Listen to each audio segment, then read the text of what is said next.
sme, Radomír? Vyzerá to ako škola, ale sú tu sami dospeláci, žiadne deti. No pretože toto je špeciálna škola pre veľkých študentov. Tu sa cudzinci učia po slovensky. Paráda, dospeláci ako žiačikovia v škole.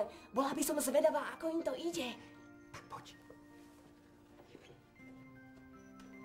Hello, my name is Justin. How are you? My name is Miška. Justin?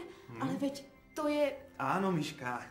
Dovol, aby som ti predstavil tvojho záhadného neznámeho. To Justin ti písal maily. Hello, Justin. My name is Miška. To je ale prekvapenie, Radomír.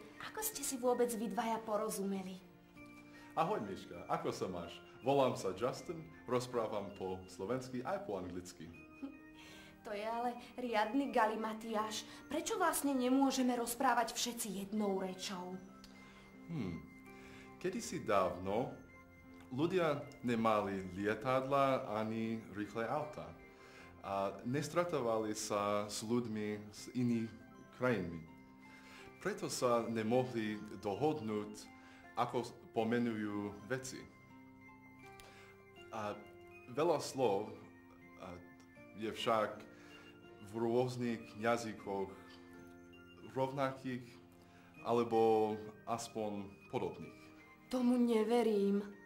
No, veď my hneď zistíme, či nás Justin neťahá za nos. Nos. Po anglicky nos je nose. A ešte niečo, čo by potešilo nášho Fidlivuma. Justin, ako sa povie po anglicky kukučka? To je jednoduché. Kuku. Kuku. Tak ďakujeme. Ďakujeme. Ahoj. Ahoj. Ahojte. Počuli ste to? Kuku.